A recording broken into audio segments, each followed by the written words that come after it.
خطاب جمعہ اللہ اور رسول کی پکار پر لبیک۔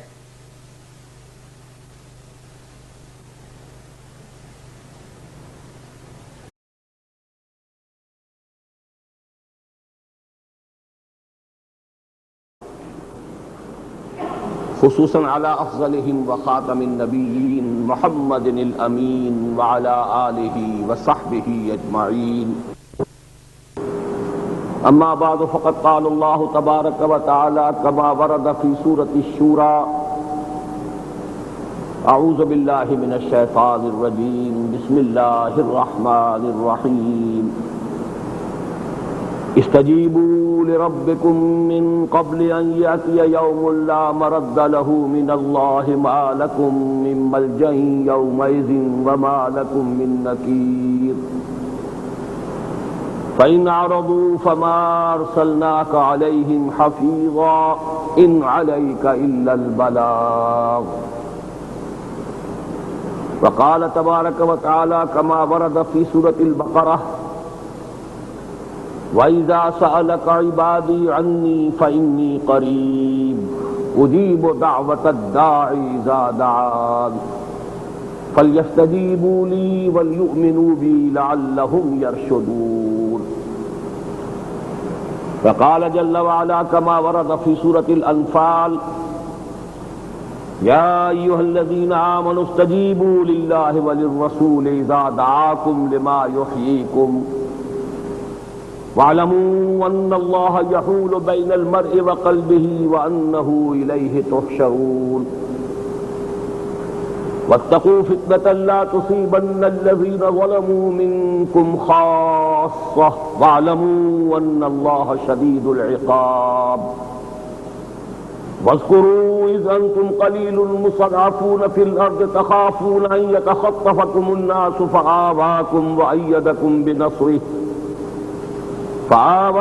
وأيدكم بنصره ورزقكم من الطيبات لعلكم تشكرون، صدق الله العظيم۔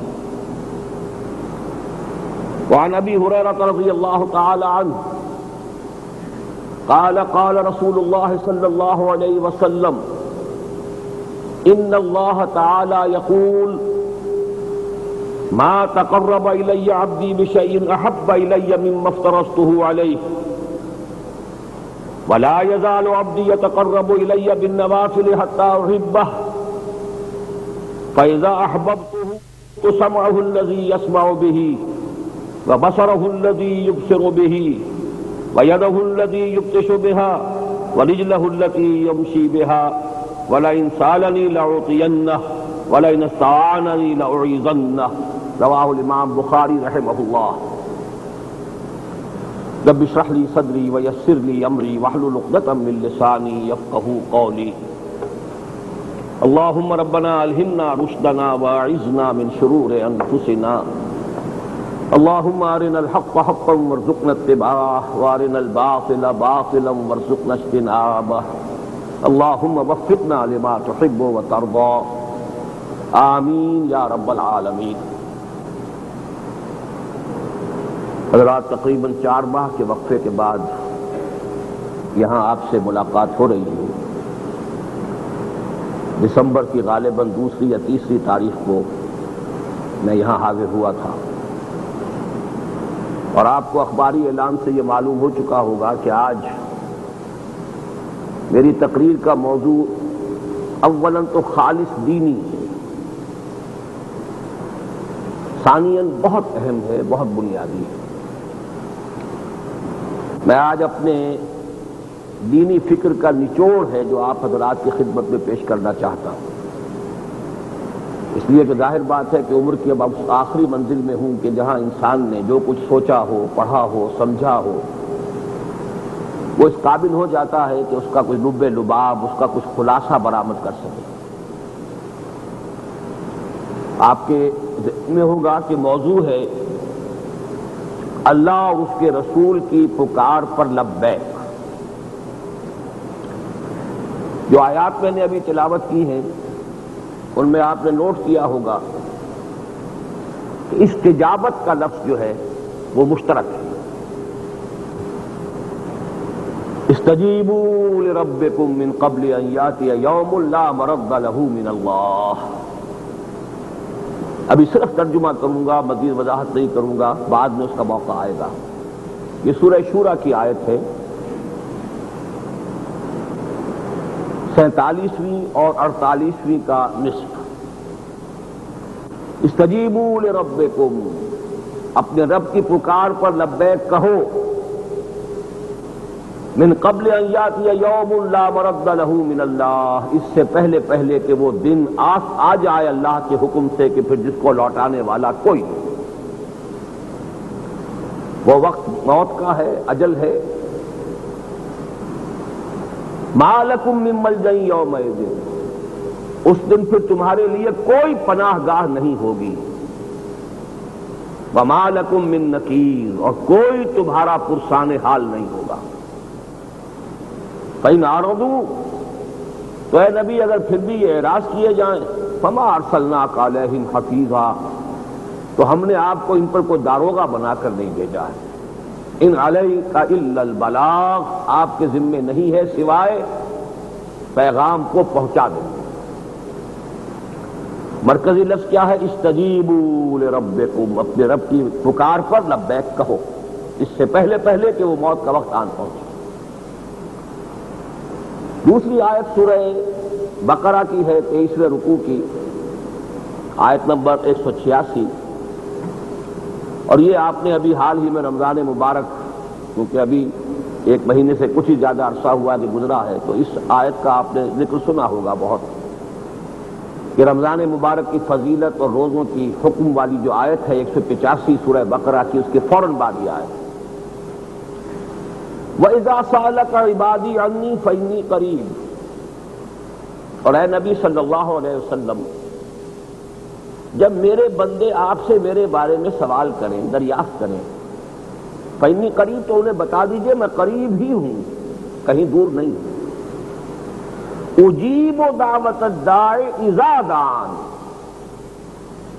میں تو ہر پکارنے والے کی پکار کو سنتا ہوں، قبول کرتا ہوں، جواب دیتا ہوں، جہاں اور جب چاہے پکارے. فَلْيَسْتَجِيبُوا لِي، بس لازم ہے کہ وہ بھی میری پکار پر لبیک کریں. بڑی منطقی بات ہے. یہ دو طرفہ معاملہ ہو سکتا ہے، یہ نہیں کہ اپنی منوائے جاؤ، اپنی سنائے جاؤ، اپنی دعائیں قبول کرائے جاؤ اور ہماری پکار کی طرف دھیان ہی نہ ہو. فَلْيَسْتَجِيبُوا لِي، لازم ہے کہ یہ بھی میری پکار پر لبیک کہیں. وَلْيُؤْمِنُوا بِي، اور مجھ پر ایمان پختہ رکھیں. لَعَلَّهُمْ يَرْشُدُونَ، اسی سے یہ رشد اور فوز و فلاح سے ہم کنار ہو سکیں گے. تیسرے درجے میں میں نے 3 آیات آپ کو سنائی ہیں، اور یہ سورہ انفال کی ہے. یا ایھا الذین آمنوا استجیبوا للہ وللرسول اذا دعاکم لما یحییکم، اے ایمان کے دعوے دارو، اللہ اور اس کے رسول کی پکار پر لبیک کہو جبکہ وہ تمہیں پکارے اس شے کے لیے جو تمہیں زندگی عطا کرنے والی ہے. وَاعْلَمُوا أَنَّ اللَّهَ يَحُولُ بَيْنَ الْمَرْءِ وَقَلْبِهِ، اور متنبہ ہو جاؤ کہ اگر اللہ کی پکار کو نظر انداز کرتے رہے تو اللہ ہی ایک وقت میں خود حائل ہو جائے گا تمہارے اور تمہارے دلوں کے مابین، یعنی حق کی پہچان کی صلاحیت سلب کر لے گا. وَاعْلَمُوا وَأَنَّهُ إِلَيْهِ تُحْشَرُونَ، اور یہ کہ اسی کی طرف تمہیں لا محالہ جمع کیا جانا. وَاتَّقُوا فِتْنَةً لَا تُصِيبَنَّ الَّذِينَ ظَلَمُوا مِنكُمْ خَاصَّةً، اور ڈرو اور بچو اس عذاب سے جو جب آئے گا تو صرف گناہگاروں ہی کو اپنی لپیٹ میں نہیں لے گا. وَاعْلَمُوا أَنَّ اللَّهَ شَدِيدُ الْعِقَابِ، اور جان لو کہ اللہ تعالی سزا دینے میں بہت سخت ہے. وَاذْكُرُوا إِذْ أَنْتُمْ قَلِيلٌ مُسْتَضْعَفُونَ فِي الْأَرْضِ، اور یاد کرو ذرا اس وقت کو جب کہ تم قلیل تعداد میں تھے، تمہیں دبا لیا گیا تھا، تم دبے ہوئے تھے. تخافون ان یتخطفکم الناس، تم ڈر رہے تھے کہ لوگ تمہیں اچک لے جائیں گے. فآواکم، تو اللہ نے تمہیں پناہ دی. وَأَيَّدَكُم بِنَصْرِهِ، اور تمہاری مدد کی خاص اپنی نصرت خصوصی سے، وَرَزَقَكُم مِّنَ الطَّيِّبَاتِ، اور تمہیں بہت پاکیزہ چیزوں کا رزق عطا فرمایا، لعلکم تشکرون، تاکہ تم شکر کرو، ان نعمتوں کا حق ادا کرو۔ یہ جو میں نے آپ کو آیات سنائی ہیں اور صرف لفظی ترجمہ ابھی کر دیا ہے، جیسا کہ میں نے عرض کیا تھا، اس میں لفظ استجابت یہ گویا کہ تینوں میں مشترک ہے، تینوں مقامات میں۔ پہلی بات یہ نوٹ کر لیجئے کہ اجابت اور استجابت کے عربی زبان میں تقریباً ایک ہی معنی ہے۔ یہ جواب سے بنا ہے، اجابہ یجیبو، استجابہ یستجیبو۔ آپ نے کسی کو پکارا، اس نے کہا لبیک، یہ جواب دیا اس نے۔ آپ نے کوئی سوال کیا، اس نے اس کا جواب دیا۔ تو اس کا مفہوم جو ہے یہ گویا کہ دو افراد یا دو اشخاص یا دو گروہوں کے مابین کسی چیز کی فرمائش، کسی چیز کا حکم، کسی چیز کی درخواست، اور پھر یہ کہ اس کی قبولیت، اس کو تسلیم کر لینا، یہ اس کے اوپر ان دونوں الفاظ کا دار و مدار ہے۔ چنانچہ جو میں نے آیت آپ کو سورہ بقرہ کی سنائی ہے، اس میں اجابت بھی ہے، استجابت بھی ہے۔ اجیب دعوت الداعی اذا دعان، میں تو قبول کرتا ہوں ہر پکارنے والے کی پکار کو، لیکن اس کے بعد فرمایا فَلْيَسْتَجِيبُوا لِي، تو چاہیے کہ وہ بھی میری بات پر غور سے توجہ کریں، سنیں، اسے قبول کریں۔ فرق صرف اتنا معلوم ہوتا ہے کہ جیسے سمع یسمع کے معنی ہے سن لینا، استمع یستمع کے معنی ہے توجہ سے سننا، غور سے سننا، کان لگا کر سننا۔ اسی طرح اجابہ یجیبو کے معنی ہے قبول کر لینا، جواب دے دینا، بلکہ صحیح ترین جو اس کا مفہوم انگریزی کا ایک لفظ ادا کرتا ہے، رسپونڈ کرنا۔ کسی سے کچھ کہا گیا، آپ نے رسپونڈ کیا، یہ رسپونڈ کرنا جو ہے تو اجابہ یجیبو، اور استجابہ یستجیبو، اس میں زور ہے، تاکید ہے، پوری توجہ کے ساتھ، پوری اپنی کوشش کو سبز کرتے ہوئے کسی کی بات کو تسلیم کرنا، قبول کرنا، اس پر عمل کرنا، اس کا حکم ہے تو اس کی تعمیل کرنا۔ چنانچہ قرآن مجید میں اور دوسرے مقامات پر بھی الفاظ آئے ہیں تقریباً ہم معنی۔ سورہ احقاف کی آیت نمبر 31 میں ایک واقعے کا ذکر ہے کہ حضور کہیں نماز پڑھ رہے تھے فجر کی، اور کچھ جنات کا گزر وہاں سے ہو گیا۔ یہ وادی نخلہ میں واقعہ پیش آیا تھا۔ تو وہاں وہ جن جو ہیں وہ سنتے رہے کھڑے ہو کر حضور کی قرات جو فجر میں تھی، اور وہ بڑی طویل قرات ہوتی ہے فجر میں۔ اسی وقت وہ ایمان لے آئے، اور پھر وہ جا کر اپنی قوم سے انہوں نے کہا یا قومنا اجیبوا داعی اللہ، اے ہماری قوم کے لوگوں، اللہ کی طرف پکارنے والے کی پکار پر لبیک کہو۔ تو گویا کہ اجیبو قبول، لبیک کہنا، تسلیم کرنا، کسی کی دعوت جو ہے اس کو تسلیم کر کے اور اس پر عمل کرنا۔ اسی طرح ہمارا جو منتخب نصاب ہے مطالعہ قرآن حکیم کا، اس کا جو درس آل عمران کی آخری آیات کا، اور بڑی عظیم دعائیں ہیں قرآن مجید کی جو اس مقام پر آئی ہیں، لیکن اس دعا کے بعد بندوں کی طرف سے جو دعا تھی، اس کے بعد آخری آیت جو ہے آیت نمبر 195، فَاسْتَجَابَ لَهُمْ رَبُّهُمْ أَنِّي لَا أُضِيعُ عَمَلَ عَامِلٍ مِّنكُم مِّن ذَكَرٍ وَأُنثَىٰ بَعْضُكُم مِّن بَعْضٍ۔ ان کی دعاؤں کو ان کے رب نے شرف قبول عطا فرمایا، بہت عمدگی کے ساتھ قبول فرمایا۔ یہاں استجابت کا لفظ آ گیا، فَاسْتَجَابَ لَهُمْ رَبُّهُمْ، پورے اہتمام سے، پوری توجہ سے، پوری عنایت سے، پوری شفقت کے ساتھ اللہ نے ان کی دعا کو قبول کیا۔ اگلی بات یہ نوٹ کیجئے کہ یہ جو لفظ استجابت ہے، اس سے جو صیغہ امر ہے قرآن مجید میں صرف 3 مرتبہ آیا ہے، اور وہ تینوں آیتیں وہی ہیں جو میں نے ابھی آپ کو سنا دی۔ 2 مرتبہ تو امر کا صیغہ ہے حاضر میں، استجیبوا لربکم من قبل ان یاتی یوم لا مرد له من اللہ، یا ایھا الذین آمنوا استجیبوا للہ وللرسول اذا دعاکم لما یحییکم۔ اور 1 مرتبہ سورہ بقرہ کی آیت میں یہ امر ہے بصیغہ غائب، فلیستجیبوا لی ولیؤمنوا بی لعلہم یرشدون۔ اب ذرا جائزہ لیجئے اس اجابت کے یہ تین جو ادوار ہیں ان کی ذرا حقیقت سمجھ لیجئے، پھر میں ان آیات پر تفصیل سے بھی گفتگو کروں گا۔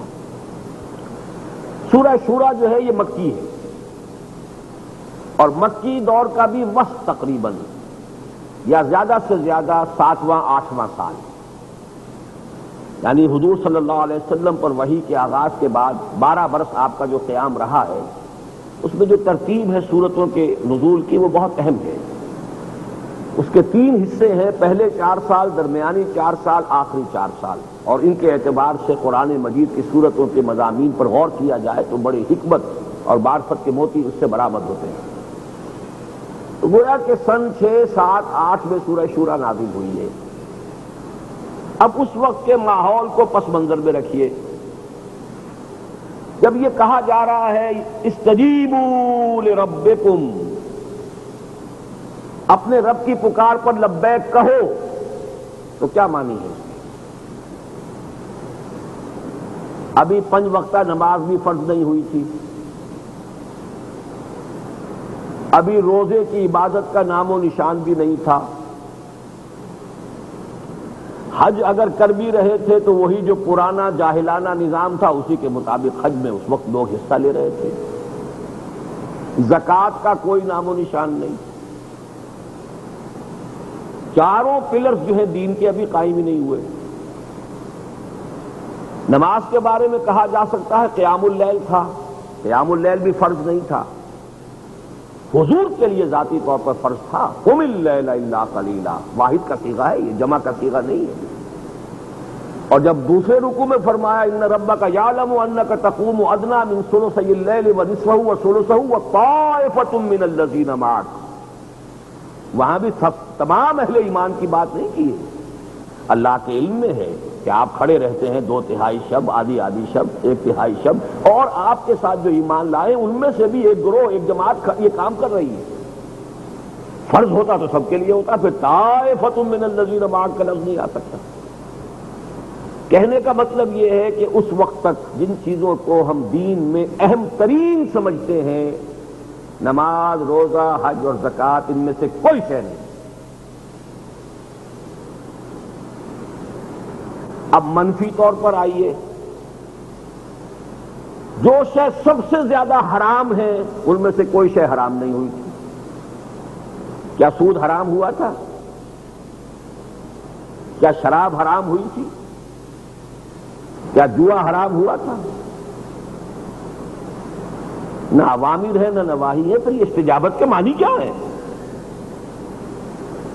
کوئی عجب نہیں کہ سور کا کھانا بھی حرام نہ ہو اور مردار کا کھانا بھی حرام نہ ہو، اس لیے کہ خنزیر کے گوشت کی حرمت مکی صورتوں میں ہے، لیکن وہ آخری 4 سال کی صورتیں ہیں، سورہ انعام اور سورۃ النحل۔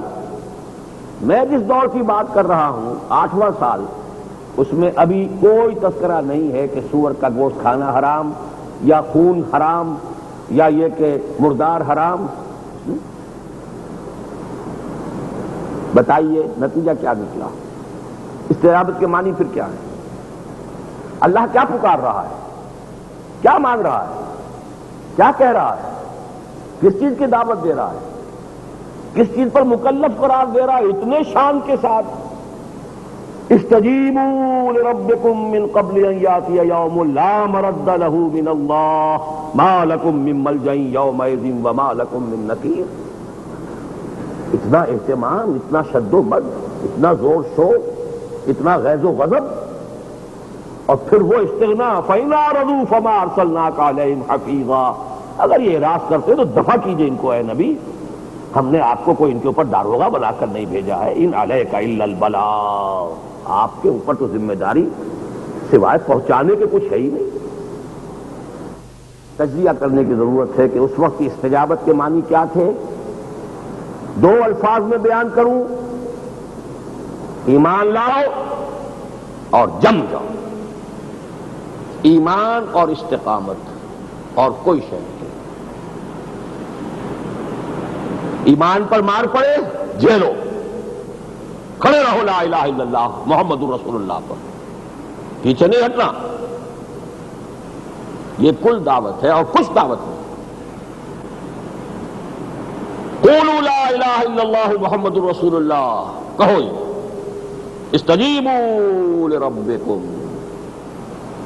چنانچہ ایک حدیث بڑی پیاری آتی ہے، ایک کسی بدو نے آ کر حضور سے کہا کہ حضور میں کوئی لمبی چوڑی باتیں تو سمجھ نہیں سکتا، نہ یاد رکھ سکتا ہوں۔ یہ عجیب مزاج کے لوگ تھے، کھرے لوگ تھے، بات کرتے تھے کھری، ایک دفعہ ہاتھ میں ہاتھ دے دیتے تھے پھر ہاتھ نکالتے نہیں تھے، دھوکہ نہیں دیتے تھے، غدر اور بے وفائی نہیں تھی، منافقت نہیں تھی۔ منافقت مدینے میں آئی ہے یہودیوں کے زیر اثر، جب مسلمان قوم بگڑ جاتی ہے اس میں منافقت آتی ہے۔ یہودی اس وقت کی بگڑی ہوئی مسلمان قوم تھی، اور انہی کے زیر اثر مدینے کے جو عرب قبائل ہیں ان میں بھی منافقت آئی ہے۔ آج بھی آپ دیکھ لیجیے، جو نو مسلم آپ کو امریکہ میں کہیں نظر آئیں گے، ایسے پابند نظر آئیں گے دین کے، ہم لوگوں کا تو عشر عشیر بھی نہیں ہے، اس لیے کہ وہ نئے ہیں۔ بگڑی ہوئی مسلمان قوم جو ہے اس میں نفاق ہوتا ہے، دھوکہ ہوتا ہے، فریب ہوتا ہے، یخادعون اللہ والذین آمنوا ہوتا ہے، قول اور فعل کا تضاد ہوتا ہے، کہتے کچھ اور ہے کرتے کچھ اور۔ بہرحال اس شخص نے کہا کہ صاحب مجھے تو آپ ایک بات بتا دیجیے، میں پلے باندھوں۔ فرمایا قل آمنت باللہ ثم استقم،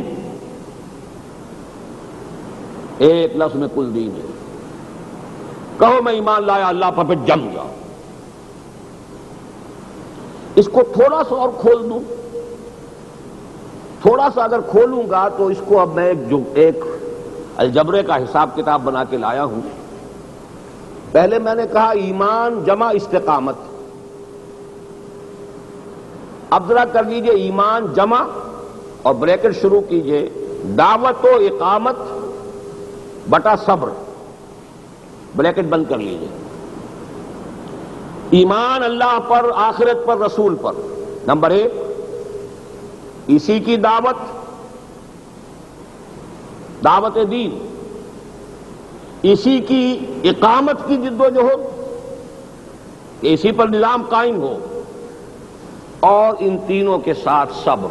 والعصر ان الانسان لفی خسر الا الذین آمنوا وعملوا الصالحات وتواصوا بالحق وتواصوا بالصبر۔ اور اس کے لیے دوسری مثال دینی ہو تو ہمارے اسی منتخب نصاب میں پہلے حصے کا آخری اور چوٹی کا درس ہے، ان الذین قالوا ربنا اللہ ثم استقاموا تتنزل علیہم الملائکہ الا تخافوا ولا تحزنوا۔ یہ سارے اونچے مراتب کس پر ہیں؟ صرف یہ کہنے پر ہمارا رب اللہ ہے، اور پھر جم گئے۔ اس استقامت میں قیامت مضمر ہے، جم جانے کے معنی کیا ہے؟ اب اللہ کو مانا ہے تو اللہ کا حکم ماننا ہے، اللہ کو مانا ہے تو اس کی پکار پر لبیک کہنا ہے، اللہ کو مانا ہے تو جان اور مال کا سودا اس کے ہاتھ کرنا ہے۔ ان اللہ اشتری من المؤمنین انفسهم واموالهم بان لهم الجنہ۔ اس کے بعد نمبر 2، ومن احسن قولا ممن دعا الى الله وعمل صالحا وقال انني من المسلمین۔ دعوت اور صبر۔ وما يلقاها الا الذين صبروا وما يلقاها الا ذو حظ عظیم۔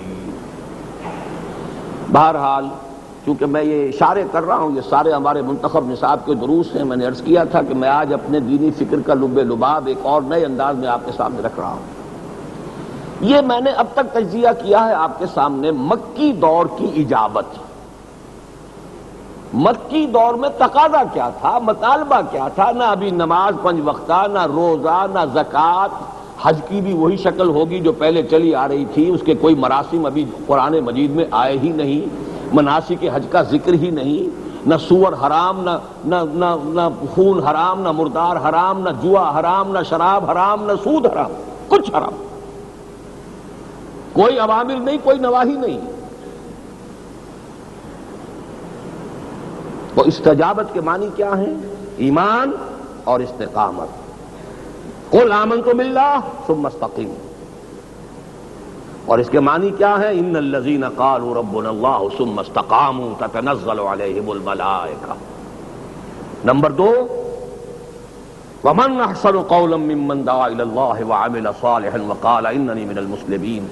نمبر 3 جو اگلی صورت میں آیا، ان اقیموا الدین ولا تتفرقوا فیہ، اور اس سب کے لیے صبر۔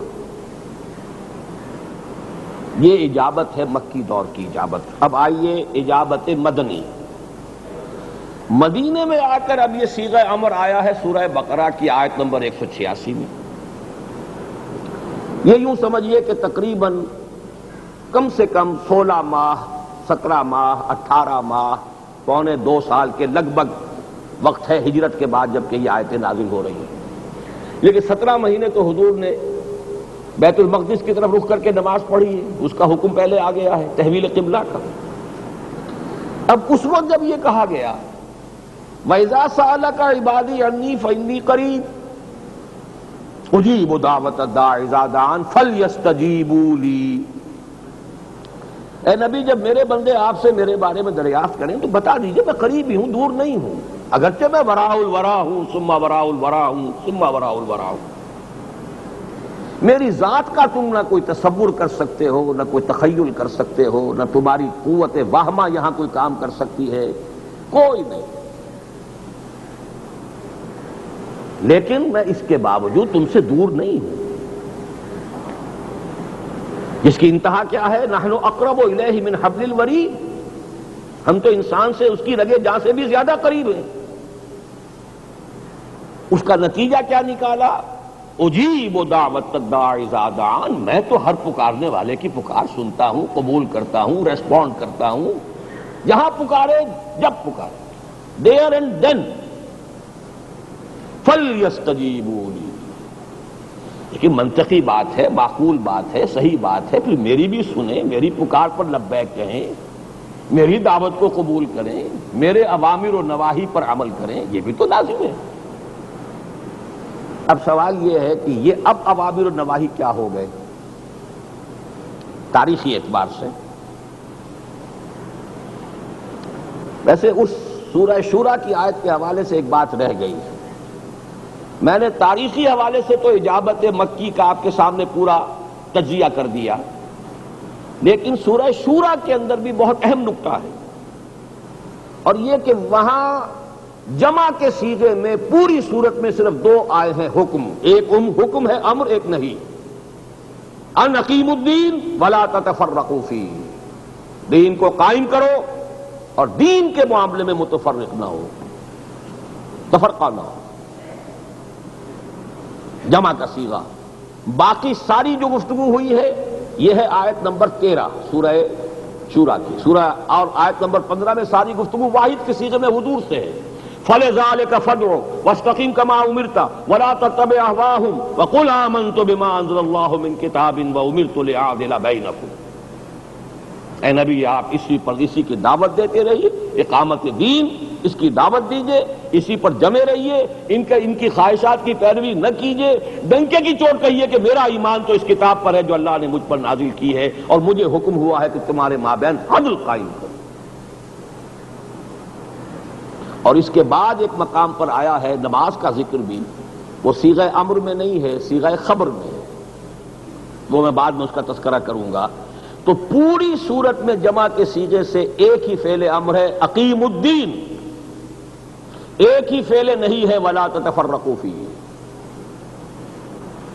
اب میں عرض کر رہا تھا کہ مدنی دور میں آ کر اب میں نے 2 آیتیں چونکہ 2 مقامات سے لی ہیں آیتیں. پہلا سورہ بقرہ کا مقام وَإِذَا سَأَلَكَ عِبَادِي عَنِّي فَإِنِّي قَرِيبٌ أُجِيبُ دَعْوَةَ الدَّاعِ إِذَا دَعَانِ فَلْيَسْتَجِيبُوا لِي. اب یہ اجابت کیا ہے؟ اب نماز 5 وقتہ فرض ہو چکی، وہ تو ہجرت سے پہلے سن 11 میں فرض ہو گئی تھی، نماز آ گئی. روزے کا حکم آ چکا ہے، تب یہ آیت آئی ہے شہر رمضان الذی انزل فیہ القرآن ھدی للناس وبینات من الھدی والفرقان فمن شہد منکم الشہر فلیصم. آیت نمبر 185 ہے. روزہ رکھو. زکوٰۃ کا بھی حکم آ گیا، ابھی مقادیر وغیرہ طے ہوئے یا نہیں ہوئی، لیکن زکوٰۃ کا حکم بار بار آ رہا ہے. حج کے مناسک فوراً بعد میں آ رہے ہیں. اس آیت کے فوراً بعد جو ہے 24ویں رکوع میں سارے مناسک حج ہیں. وَأَتِمُّوا الْحَجَّ وَالْعُمْرَةَ لِلَّهِ. گویا کہ اب یہاں آ کر وہ عبادات کے جو ستون ہیں وہ گڑ گئے، نماز، روزہ، زکوٰۃ اور حج. اس کے علاوہ جو چیزیں اب آئی ہیں وہ کیا ہیں؟ مسلمانوں اپنی ذمہ داری سمجھ لو. شہادت علی الناس،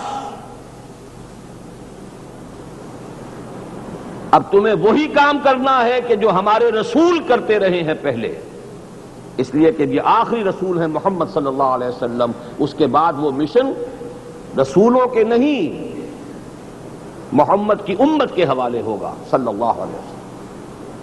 وَكَذَلِكَ جَعَلْنَاكُمْ أُمَّةً وَسَطًا لِتَكُونُوا شُهَدَاءَ عَلَى النَّاسِ وَيَكُونَ الرَّسُولُ عَلَيْكُمْ شَهِيدًا، ہم نے تمہیں ایک بہترین امت بنایا ہی اس لیے تاکہ تم گواہ بن جاؤ پوری نوع انسانی پر اور رسول گواہ ہو تم پر۔ اب یہ شہادت جو ہے گواہی دینا کسی پر، اس کے معنی کیا میں تفصیل میں نہیں جا سکتا، میری کتاب موجود ہے مطالبات دین، 3 تقریریں ہیں اس میں، عبادت رب، شہادت علی الناس اور اقامت دین موجود۔ اس وقت تو مجھے ان تمام کو پرونا ہے ایک لڑی کے اندر، اس لیے فرمایا صبر اب اس کے لیے درکار ہے۔ 17ویں اور 18ویں رکوع میں کس چیز کا حکم ہے؟ تحویل قبلہ، سورہ بقرہ کے۔ تحویل قبلہ کی کیا حکمت ہے کہ تمہاری ایک نئی امت کی تشکیل کا اعلان ہو جائے، کورونیشن کہا کرتا ہوں میں، یہ تاج پوشی ہو گئی ہے امت کی، سابق امت معزول، نئی امت امت محمد اس نئے مرکز کے گرد صلی اللہ علیہ وسلم۔ اب ذمہ داری تمہاری بڑی کٹھن ہو گئی، یا ایھا الذین آمنوا استعینوا بالصبر والصلاۃ ان اللہ مع الصابرین ولا تقولوا لمن يقتل في سبيل الله اموات بل احیاء ولكن لا تشعرون۔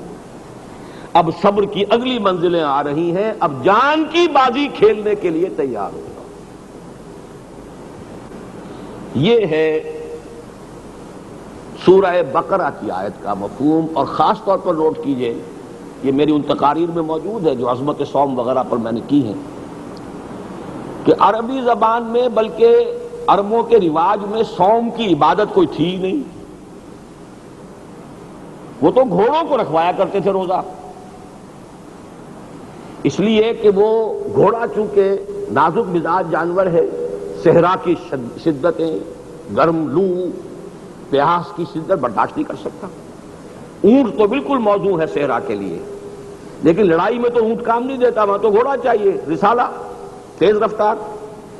لہذا گھوڑے کو عادی بنانے کے لیے کہ سختیاں جھیل سکے، پیاس برداشت کر سکے، عین وقت کے اوپر ہمت جو ہے وہ اگر گھوڑا توڑ دے گا، چھوڑ دے گا ہمت جو ہے، تو اس گھوڑا کیا ہے، اس کو تو سوار کی شامت آ گئی، تو اسے بھوک کا، پیاس کا، سرد گرمی میں کھڑا رکھتے تھے جدھر سے لو آ رہی ہے، تاکہ لو کے تھپیڑے جو ہے جھیلنے کی عادت پیدا ہو جائے۔ یہ صوم تھا ان کے ہاں۔ اب مدینے میں آ کے صوم رکھوایا مسلمانوں سے، اس لیے کہ اب تمہیں وہ ساری شدائد جھیلنے ہیں۔ لڑائی میں تو کسی وقت پانی نہیں ملے گا، کئی وقت کا ہو سکتا ہے فاقہ ہو جائے۔ یہ حکمت دیکھیے، 23ویں رکوع میں ساری بحث روزے کی اور 24ویں رکوع میں قتال کی۔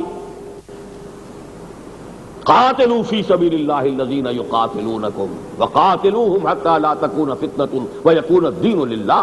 بعین ہی وہی ترتیب ہے، وہی حکمت ہے۔ تمہیں ہم نے یہ روزے رکھوا دیے ہیں، اب تمہارے اندر جو ہے استطاعت پیدا ہو جانی چاہیے کہ جنگ کے شدائد کو جھیلو۔ لیکن اب ذرا آئیے اسی تیسرے حصے کی طرف۔ سورہ انفال جو ہے غزوہ بدر جو ہے اس کے فوراً بعد نازل ہوئی، سورہ بقرہ غزوہ بدر سے متصل قبل نازل ہوئی، یہ تو معلوم ہے۔ سورہ انفال میں اب یہ شان کے ساتھ آئی پھر رب کی پکار پر لبیک کہنے کی دعوت۔ استجیبوا للہ وللرسول یا ایھا الذین آمنوا استجیبوا للہ وللرسول اذا دعاکم لما یحییکم۔ اب یہ استجابت کون سی ہے؟ کیونکہ سورہ بقرہ اور سورہ انفال میں تو کوئی لمبا چوڑا فصل نہیں ہے، درمیان میں غزوہ بدر ہی ہے، غزوہ بدر سے متصل قبل سورہ بقرہ، غزوہ بدر کے متصل بعد سورہ انفال۔ لہذا وہ جو میں نے لکھوایا تھا ساری چیزیں اس کے اندر شامل سمجھ لیجئے۔ استقامت کون سی ہے؟ لیکن خاص استقامت ہے جنگ کی استقامت۔ اسی لیے فرمایا لما اذا دعاکم لما یحییکم، اے اہل ایمان، اے ایمان کے دعوے دارو، اللہ اور اس کے رسول کی پکار پر لبیک کہو جبکہ رسول تمہیں پکارے۔ دعاکم، دعواکم نہیں ہے، تثنیہ کا صیغہ نہیں ہے، پکارے گا رسول، اللہ کی پکار بھی آئے گی تو رسول کی زبان سے آئے گی، وہاں واحد کا صیغہ آ گیا، اذا دعاکم لما یحییکم بھی، لما یحییکم، وہ تمہیں اس چیز کی طرف بلا رہا ہے جس سے تمہیں زندگی ملے گی، تم موت سمجھ رہے ہو۔ قتال کی طرف بلایا جاتا ہے تو جو بھی جنگ میں جائے گا جان ہتھیلی پر رکھ کر جائے گا کہ نہیں جائے گا؟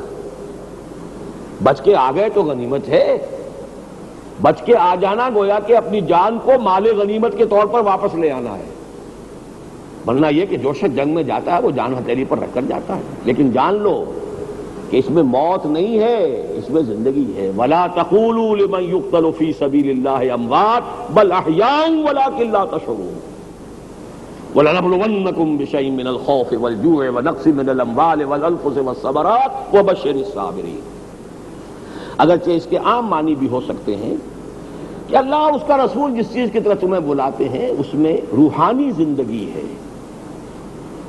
وَلَنُحْيِيَنَّهُ حَيَاةً طَيِّبَةً، یہ جو ایک صرف مادی زندگی ہے، حیوانی زندگی ہے، یہی تو زندگی نہیں نا، اس میں اصل زندگی ہے، اور وہ زندگی ہے دل کی زندگی، وہ زندگی ہے روح کی زندگی، وہ زندگی ہے اصل میں انسان کی زندگی، حیوان کی نہیں۔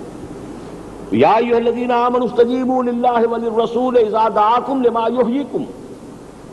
اب یہاں دیکھیے غضب کا کیا انداز ہے، تنبیہ کا انداز۔ وَاعْلَمُوا أَنَّ اللَّهَ يَحُولُ بَيْنَ الْمَرْءِ وَقَلْبِهِ، متنبہ ہو جاؤ کہ اللہ انسان اور اس کے دل کے درمیان حائل ہو جایا کرتا ہے۔ کیا معنی اس کی؟ اللہ نے انسان کو صلاحیت دی ہے کہ حق کی بات کو سمجھ لے کہ ہاں یہ حق ہے، اب اس کا فرض ہے کہ اس کے اوپر لبیک کہے، نہیں کہتا ہے تو اس کی سزا کے طور پر حق کو قبول کرنے کی صلاحیت کم ہو جاتی ہے۔ یہ اللہ کا قاعدہ ہے، یہ قاعدہ خالص فزیولوجی کے فیلڈ میں بھی ہے۔ اس جوڑ کا کام ہے اس کو ہلانا، کوہنی کا کام کیا ہے؟ آپ 4-6 مہینے پلستر اس پر باندھ دیجئے، جوڑ ختم ہو جائے گا، جوڑ کے اندر حرکت نہیں رہے گی۔ آپ نے ہلایا نہیں اس کو، جس کام کے لیے دیا تھا آپ نے اس کو چھوڑ دیا، صلاحیت سلب ہو جائے۔ آنکھوں پر پنٹی باندھے رکھیے 6 مہینے، بصارت زائل ہو جائے۔ تو اللہ نے حق کو پہچاننے اور قبول کرنے کی جو استعداد رکھی ہے آپ نے اسے استعمال نہیں کیا۔ اس استعداد نے آپ کو بتا دیا یہ حق ہے، آپ نے کسی مصلحت، کسی نفسانیت، کسی خوف، کسی لالچ، کسی ضد، کسی تکبر، کسی حسد کی وجہ سے اس کو رد کر دیا۔ یہ کام جیسے جیسے بڑھتا ہے صلاحیت حق کی معرفت اور حق کو قبول کرنے کی صلاحیت ختم ہوتی جاتی ہے۔ اسی کو کہا جاتا ہے ختم اللہ علی قلوبہم وعلی سمعہم وعلی ابصارہم غشاوہ، اب تو اللہ نے ان کے دلوں پر مہر لگا دی ہے، ان کے کانوں پر مہر لگا دی ہے اور ان کی آنکھوں پر پردے ڈال دیے۔ بل طبع اللہ علی قلوبہم، اللہ نے ان کے دلوں پر مہر لگا دی، اب یہ ایمان نہیں لائیں گے۔ اسی کو یہاں کہا جا رہا وَاعْلَمُوا أَنَّ اللَّهَ يَحُولُ بَيْنَ الْمَرْءِ وَقَلْبِهِ، اللہ حائل ہو جایا کرتا ہے، پھر چاہو گے بھی، جس کو انگریزی میں کہتے ہیں پوائنٹ آف نو ریٹرن، اب وہاں پہنچ جاؤ گے کہ واپسی کا کوئی امکان نہیں ہوگا۔ غنیمت یہ ہے، عافیت اس میں ہے، جو حق سامنے آئے قبول کرو، لبیک، بات صحیح ہے، غور کرتے رہو، ہو سکتا ہے جذبات میں آ کر کوئی بات تسلیم کر لی تھی، پھر غور کرنے پہ معلوم ہوا بات ٹھیک نہیں تھی، ترک کر سکتے ہو، لیکن جس وقت دل نے کہا حق ہے اسی وقت اس کو قبول کرنا۔ یہ اگر نہیں ہوگا صلاحیت زائل ہونی شروع ہو جائے گی۔ ختم قلب کا آخری جو ہے وہ مرحلہ اب وہ بھی آ سکتا ہے۔ وَاعْلَمُوا أَنَّ اللَّهَ شَدِيدُ الْعِقَابِ، ایک ہی آیت میں دیکھیے کس قدر زبردست تنبیہ۔ پہلے تو یہ ہو گئی کہ تمہارے دلوں پر پھر پردے بھی پڑ سکتے ہیں، مہر بھی لگ سکتی ہے، اور جان لو کہ اللہ تعالیٰ سزا دینے میں بہت سخت ہے، کہیں دھوکہ نہ کھا جانا، بڑا رحیم ہے، بڑا غفور ہے، بڑا ودود ہے، بڑا غفار ہے، بڑا ستار ہے، سب کچھ ہے، لیکن شدید العقاب بھی ہے، عزیز ذو انتقام بھی ہے، انتقام لیتا ہے۔ فَانْتَقَمْنَا مِنْهُمْ، ہم نے ان سے انتقام لیا، یہ بھی تو اللہ کی شان ہے، شدید العقاب بھی ہے، بہت سخت سزا دیتا ہے۔ لہذا کہیں اللہ تعالیٰ کی شان رحیمی پر دھوکہ نہ کھا جانا. یا ایھا الانسان ما غرک بربک الکریم الذی خلقک فسواک فعدلک فی ای صورۃ ما شاء رکبک کلا بل تکذبون بالدین. یہ اللہ کی رحیمیت اور اللہ کی غفاریت کے حوالے سے اصل میں تم جزا و سزا کا انکار کر رہے ہو.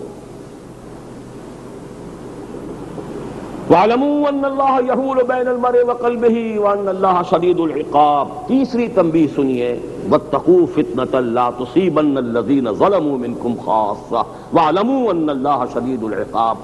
بلکہ اس آیت کا ٹکڑا تھا وَاعْلَمُوا أَنَّ اللَّهَ يَحُولُ بَيْنَ الْمَرْءِ وَقَلْبِهِ وَأَنَّهُ إِلَيْهِ تُحْشَرُونَ. تم اسی کی طرف جمع کیے جاؤ گے. تیسری بات وَاتَّقُوا فِتْنَةً لَا تُصِيبَنَّ الَّذِينَ ظَلَمُوا مِنْكُمْ خَاصَّةً. اس عذاب سے ڈرو کہ جب وہ آئے گا تو صرف گناہگاروں کو لپیٹ میں نہیں لے گا. اس کا کیا سبب ہے؟ یہ وہ بات ہے جو میں نے رات خطبہ نکاح میں عرض کی تھی. انسان ایک گریگوریس اینیمل ہے، متمدن حیوان ہے، اس کا ایک اجتماعی نظام ہے. اس اجتماعی نظام میں سب لوگ شریک ہوتے ہیں. وہ اجتماعی نظام اگر غلط ہے، باطل پر ہے، حرام پر ہے، تو چاہے آپ خود ذاتی طور پر اس حرام میں حصہ نہیں لے رہے، آپ بھی اس میں شامل ہیں. اسی معاشرے میں رہ رہے ہیں کہ نہیں، وہی کھا پی رہے ہیں کہ نہیں، وہی شادی بیاہ کی ہے کہ نہیں، وہی کی استراحت سے استفادہ کر رہے ہیں کہ نہیں، وہی کی ایمینٹیز سے فائدہ اٹھا رہے ہیں کہ نہیں. آپ اس کا جز ہیں. لہذا جب عذاب آئے گا تو آپ بچیں گے نہیں. حضور نے اس کو اس حدیث سے بھی بیان کیا ہے. ایک سمندری جہاز کا تصور کرو، کچھ لوگ عرشے پر تھے، کچھ لوگ نیچے تھے. نیچے والے آتے تھے، اوپر پانی لیتے تھے، بالٹی لے گئے تو کسی کے عرشے والے پہ بیٹھا ہوا باری گر گیا، اس نے ذرا ریزلٹ کیا. انہوں نے نیچے والوں نے کہا جی ہم اپنے پیندے میں سوراخ کر لیتے، پانی یہاں سے لے لیا کریں گے. اب اگر انہوں نے پیندے میں سوراخ کر لیا تو اگر جہاز ڈوبے گا تو کیا صرف نیچے والے ڈوبیں گے یا اوپر والے بھی ڈوبیں گے؟ کس قدر واضح مثال. اگر ہاتھ نہیں روکو گے تو تم بھی ڈوبو گے. عذاب الہی سے بچنے کی صرف ایک صورت ہے، نہی عن المنکر. بدی کو روکنے کے لیے ایڑی چوڑی کا زور لگائے رکھو، تب تو شاید اللہ تعالیٰ چھوڑ دے گا، اور چھوڑ دے گا، وعدہ ہے. یہ سورہ اعراف میں بھی آیا فَأَنْجَيْنَا الَّذِينَ يَنْهَوْنَ عَنِ السُّوءِ. ہم نے ان لوگوں کو بچا لیا کہ جو برائیوں سے روک رہے ہیں. لیکن اگر برائی سے روکا نہیں، اس کا کیا مطلب ہے؟ آپ ریکنسائل کر چکے ہیں، آپ کی ٹیسٹ اپروول شامل ہے، آپ اس کے ایبیٹرز ہیں، آپ اس کے ساتھ تعاون کر رہے ہیں، آپ وہاں کی ملازمتیں کر رہے ہیں، اس کی گاڑی کو چلا رہے ہیں، آپ بینک میں ملازمت کر رہے ہیں، پورے سودی نظام، پوری دنیا کے سودی نظام کو سپورٹ کر رہے ہیں. آپ کے 8 گھنٹے روزانہ کس کام میں لگ رہے ہیں؟ آپ کسی اور کام میں لگے ہوئے ہیں کہ جو غلط ہے. کیا کر رہے ہیں؟ سوال یہ کہ آپ اس میں شریک ہیں، برابر کے شریک ہیں. آپ یہاں عیش کر رہے ہیں، آپ یہاں پر پاؤں پھیلا کر سو رہے ہیں. یہ ساری ایمینٹیز آپ نے اس نظام میں حاصل کی ہیں. تو گویا کہ آپ بھی اسی کفر کے حکم میں ہیں. وَمَن لَّمْ يَحْكُم بِمَا أَنزَلَ اللَّهُ فَأُولَٰئِكَ هُمُ الْكَافِرُونَ وَمَن لَّمْ يَحْكُم بِمَا أَنزَلَ اللَّهُ فَأُولَٰئِكَ هُمُ الظَّالِمُونَ وَمَن لَّمْ يَحْكُم بِمَا أَنزَلَ اللَّهُ فَأُولَٰئِكَ هُمُ الْفَاسِقُونَ. جو اللہ کی اتاری ہوئی شریعت کے مطابق فیصلے نہیں کرتے وہی مشرک ہیں، وہی فاسق ہیں، وہی کافر ہیں. بتوں سے تجھ کو امید ہے، خدا سے نو امیدی، مجھے بتا تو صحیح اور کافری کیا ہے. سوائے ایک شکل کے کوئی نہیں ہے. تن من دھن، وہ میں بعد میں تفصیل سے عرض کر دوں گا. لگا ہوا ہو اس میں کہ اس نظام کو بدلنا ہے، توڑ پھوڑ کر رکھ دینا ہے. فَكُّ كُلِّ نِظَامٍ، جو کہ شاہ ولی اللہ دہلوی رحمۃ اللہ علیہ نے ایک نعرہ لگایا تھا، اس پورے نظام کو توڑ پھوڑ کر رکھ دینا اور اللہ کا نظام دین عدل و قسط اس کو نافذ کرنا. تو وَاتَّقُوا فِتْنَةً لَا تُصِيبَنَّ الَّذِينَ ظَلَمُوا مِنْكُمْ خَاصَّةً. بلکہ یہاں تو میں چاہتا ہوں آپ کو وہ حدیث سنا دوں کہ ایک شخص کی انفرادی نیکی کس انتہا کو پہنچی ہوئی، لیکن اللہ کی نگاہ میں وہ کتنا بڑا مجرم ہے. یہ حدیث جو ہے بیہقی کی ہے رحمہ اللہ. اور مولانا اشرف علی تھانوی رحمۃ اللہ علیہ نے اسے خطبات الاحکام کے نام سے جو خطبات جمعہ مرتب کی ہیں اس میں یہ شامل ہے، بڑے اہتمام سے شامل کی۔ اب میں سمجھتا ہوں کہ بڑے حکیمانہ ہے معاملہ کہ انہوں نے اس حدیث کو شامل کیا۔ یہ دوسری بات ہے کہ کوئی امام صاحب خطیب صاحب پڑھتے ہو، کسی کو کیا پتا کیا پڑھ لیا۔ حدیث قدسی حضور نے فرمایا اللہ عز و جل الی جبرائیل علیہ الصلوۃ والسلام، اللہ نے عز و جل نے حضرت جبرائیل کو وحی کے ذریعے سے حکم دیا ان اقلب مدینۃ کذا و کذا باہلھا، فلاں فلاں بستیوں کو اس کے رہنے والوں سمیت الٹ۔ جیسے کہ حضرت لوط کو بھیجا گیا تھا دو شہروں کی طرف، سدوم اور عمورہ، اور دونوں پر جو عذاب آیا تل پٹ کر۔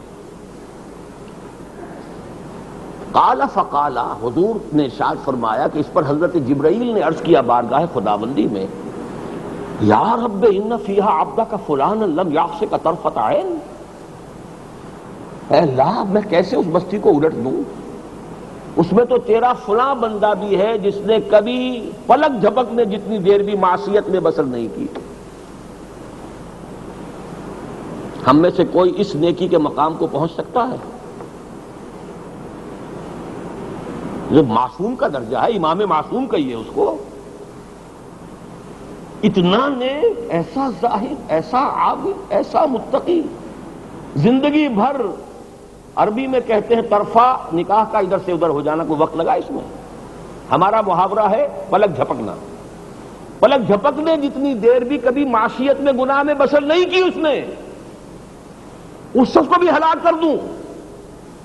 قال فقال، حضور نے فرمایا کہ اللہ نے ارشاد فرمایا اقلبھا علیہ وعلیہم، الٹو اس بستی کو پہلے اس مردود پر اور پھر دوسروں پر۔ کیوں؟ فإن وجهه لم يتمعر في ساعة قط، وہ اپنی ذاتی نیکی میں لگا رہا، اسے کبھی میری غیرت میں اس کے چہرے کا خون جو ہے اس کے چہرے پر نہیں آیا، اس کے چہرے کا رنگ متغیر نہیں ہوا۔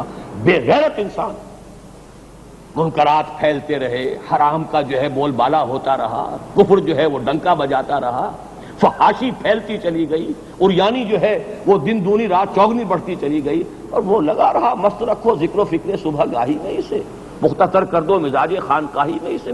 یہ زیادہ بڑا مجرم ہے دوسروں سے۔ کیوں؟ دوسرے مغالطے میں ہو سکتے انہیں معلوم نہ ہو۔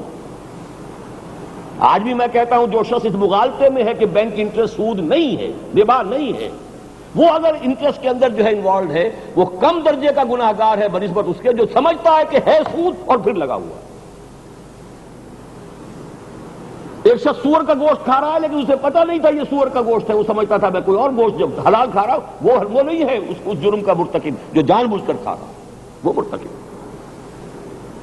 تو ظاہر بات ہے جو شخص نہایت نیک ہے، نہایت عابد ہے، نہایت زاہد ہے، جس نے کبھی پلک جھپکنے جتنی دیر بھی کبھی معصیت میں بسر نہیں کی، اسے تو سب معلوم ہے نا کہ کیا حلال ہے کیا حرام ہے، کیا اوامر ہے کیا نواہی ہے، اس کی نگاہوں سے تو کچھ چھپا ہوا نہیں ہے۔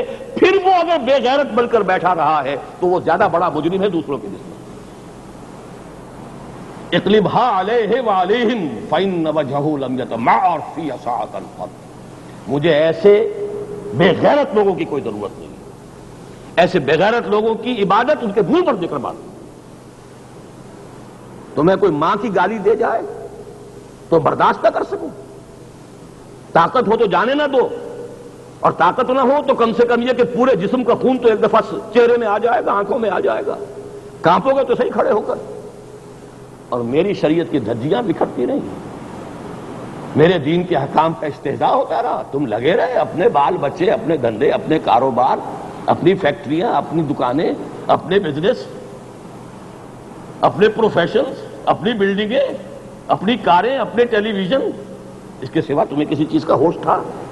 تم سمجھتے ہو تمہاری داڑھیوں سے اللہ تعالیٰ دھوکہ کھائے گا، تمہاری نمازوں سے دھوکہ کھائے گا؟ کیا تم سمجھتے ہو کہ ہم جانتے نہیں؟ افتؤمنون ببعض الکتاب وتکفرون ببعض فما يفعل من ذلك فما جزاء من يفعل ذلك منكم الا خزي في الحياة الدنيا ويوم القيامة يردون الى اشد العذاب وما الله بغافل عما تعملون۔ وَاتَّقُوا فِتْنَةً لَا تُصِيبَنَّ الَّذِينَ ظَلَمُوا مِنْكُمْ خَاصَّةً وَاعْلَمُوا أَنَّ اللَّهَ شَدِيدُ الْعِقَابِ۔ وَاذْكُرُوا، اب یہ آخری آیت ہے خاص میرے اور آپ کے لیے، یہ آیت ذرا غور سے پڑھیے۔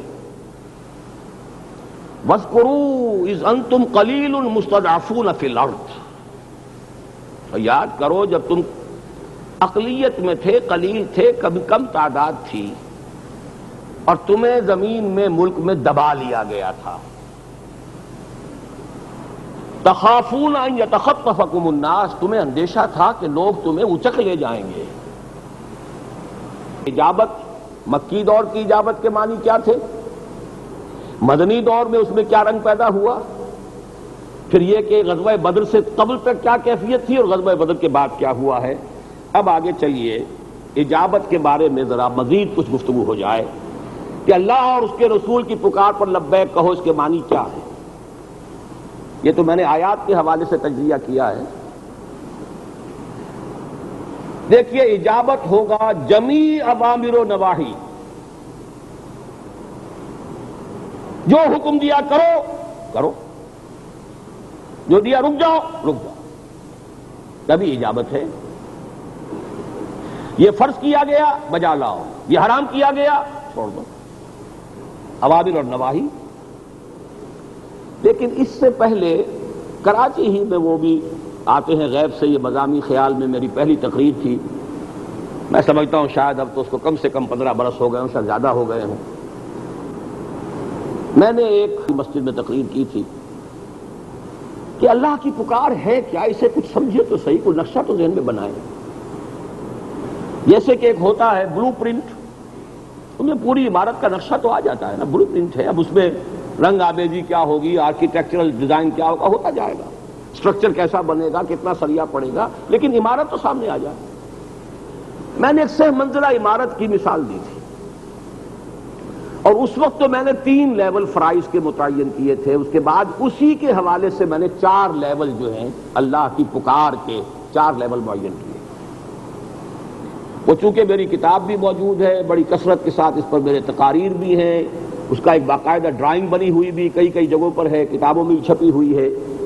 3 منزلہ عمارت جس کی ایک بنیاد ہے، زیر زمین ہے، وہ نظر نہیں آ رہی، اس کے اوپر ایک پلنتھ ہے، وہ بھی بنیاد کا حصہ ہے لیکن وہ نظر آ رہا ہے، اس پر 4 ستون کھڑے ہیں، اس پر پہلی چھت ہے، لیکن دیواریں نہیں بنائی گئی ہیں، پارکنگ لاٹ بنا دیا۔ اس کے اوپر دیواریں بھی ہیں، ستون نظر نہیں آ رہے، لیکن سارا اوپر کا لوڈ بھی چھتوں کا انہی ستونوں سے نیچے جائے گا، ستون چلیں گے اوپر۔ آج کل کی پلر کنسٹرکشن سے ہر شخص واقف ہے۔ پھر دوسری چھت آ گئی، پھر پلرز اوپر گئے، تیسری چھت آ گئی، تو یہ 4 لیول ہو گئے، بنیاد، پہلی منزل، دوسری چھت، تیسری چھت، اور ان کے درمیان کیا چیزیں ہیں رابطہ؟ پلرز۔ یہ نقشہ ذہن میں آ گیا۔ تو اب اس کے حوالے سے پہلے میں نے 3 کے حوالے سے بات کی تھی، اب 4۔ پہلی پکار اللہ کی کیا ہے، نوٹ کیجئے، یا ایھا الذین آمنوا آمنوا باللہ ورسولہ والکتاب الذی نزل علی رسولہ والکتاب الذی انزل من قبل۔ اے ایمان کے دعوے دارو، ایمان لاؤ اللہ پر اور اس کے رسول پر اور اس کتاب پر جو اس نے پہلے نازل فرمائی اور اس کتاب پر جو اس نے اب نازل فرمائی۔ یعنی تمہارا ایمان ایمان نہیں ہے، یہ عقیدہ ہے، یہ اقرار باللسان ہے، یہ ابھی صرف زبان پر ہے، نو کے زبان پر ہے، ٹپ آف یور ٹنگ پر ہے۔ قالت الاعراب آمنا قل لم تؤمنوا ولکن قولوا اسلمنا ولما يدخل الايمان في قلوبكم، ابھی ایمان تمہارے دلوں میں داخل نہیں ہوا ہے۔ یا ایھا الذین آمنوا آمنوا باللہ ورسولہ، پہلا تقاضا ہو گیا نا۔ یہ تو پہلے دن سے تھا، مکی دور میں بھی تھا، مدنی دور میں بھی تھا، آج بھی ہے۔ دوسرا تقاضا، اللہ کی بندگی کرو ہمہ تن، ہمہ وقت، ہمہ جہت، اس کی محبت کے جذبے سے سرشار ہو کر۔ اسے اطاعت کہو، اسے اسلام کہو، اسے عبادت کہو، اسے تقویٰ کہو، اسے احسان کہو۔ عباراتنا شتیٰ وحسنک واحد، مفہوم ایک ہے، عبارتیں مختلف ہیں۔ Call the rose by any name, it will smell as sweet. اور ان کے لیے اس چھت کو سپورٹ کرنے کے لیے نماز قائم کرو، زکوٰۃ ادا کرو، روزے رکھو، حج ادا کرو۔ 4 ستون، ستونوں پر چھت: اسلام، عبادت، اطاعت، تقوی، احسان۔ تیسرا لیول، اب اسی کی دعوت دو: ادعو الی سبیل ربک، تبلیغ کرو، بلغوا انی ولو آیۃ،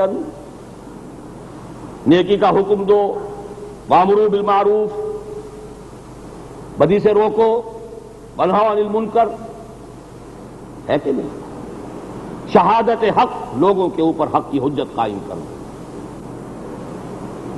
اس کے لیے بھی پلرز وہی چاہیے، واستعینوا بالصبر والصلاۃ۔ یہ شہادت کے لیے بھی مدد تو نماز سے ہی ملے گی، پلرز تو وہی جائیں گے اوپر تک، فاؤنڈیشن ایمان ہی کی رہے گی، پلرز وہی چلیں گے ٹاپ تک، لیکن 3 لیولز علیحدہ ہو گئے۔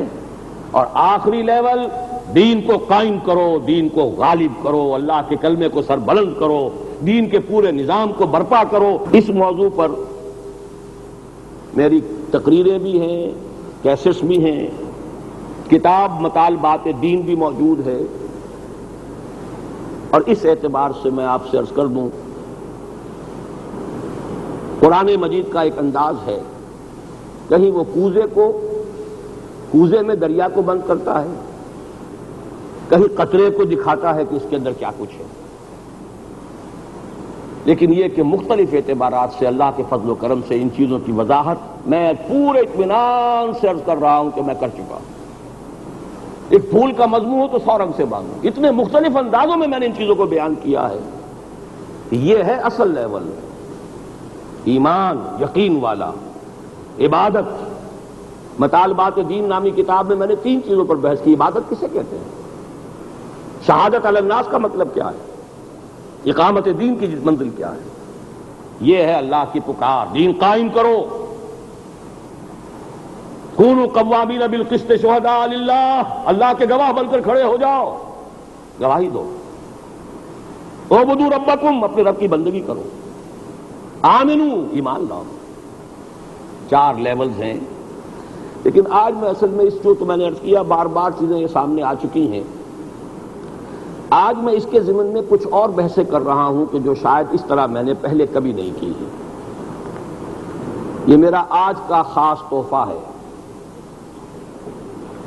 پہلی بات تو یہ ہے کہ قرآن مجید کی ایک عجیب شان ہے، جیسا کہ میں ابھی عرض کر رہا تھا، کہیں سمندر کو کوزے میں بند کرتا ہے اور کہیں قطرے میں سمندر دکھاتا ہے۔ شاعر تو بہرحال فوت ہو گئے ہیں، اللہ تعالیٰ ان کی مغفرت فرمائے، ان کے بارے میں عام طور پر لوگوں کے خیالات اچھے نہیں ہیں۔ کوثر نیازی صاحب کا ایک شعر مجھے یاد آ گیا، لیکن اذکروا موتاکم بالخیر، شعر بہت عمدہ تھا ان کا۔ مہر درخشاں ذرہ فانی، ذرہ فانی مہر درخشاں۔ کائنات کی وسعت کو سامنے رکھو گے تو یہ سورج بھی ایک ذرے سے زیادہ نہیں ہے، اور ایک ذرے کو دیکھو گے تو وہ سورج سے کم نہیں ہے۔ لہو خورشید کا ٹپکے، اگر ذرے کا دل چیریں، ذرے کے دل چیر کر تو ایٹمک انرجی نکالی جا رہی ہے نا۔ ہر ذرے میں ایک خورشید موجود ہے، ایک اس کا نیوکلیس ہے، اس کے گرد اس کے سارے ستارے چل رہے ہیں، الیکٹرونز ہیں، چکر لگا رہے ہیں۔ تو مہر درخشاں ذرہ فانی، پورے کائنات کی وسعت کے پیش نظر سورج کی حیثیت ایک ذرے سے زیادہ نہیں، اور اگر ذرے کو دیکھو ذرہ فانی مہر درخشاں۔ اسی طرح میں آپ سے عرض کر رہا ہوں، قرآن مجید کا اپنا اسلوب یہ ہے، کتاب احکمت آیاتہ ثم فصلت من لدن حکیم خبیر۔ یہ ایک ایسی کتاب ہے اس کی آیات پہلے بہت گاڑھی کی گئی، پختہ کی گئی، مضبوط کی گئی، پھر ان کی تفصیل کی گئی۔ اور یہ خاص طور پر سورۃ العصر کے بارے میں عرض کیا کرتا ہوں، آپ کو یاد ہوگا کہ پورے قرآن مجید کا لب لباب ہے، جیسے آم کی گٹھلی میں آم کا پورا درخت ہوتا ہے، ایسے ہی سورۃ العصر میں پورا قرآن ہے۔ اسی لیے کہا ہے امام شافعی نے، لو لم ينزل من القرآن سواها لكفت الناس لو تدبر الناس هذه السورة لوسعتهم۔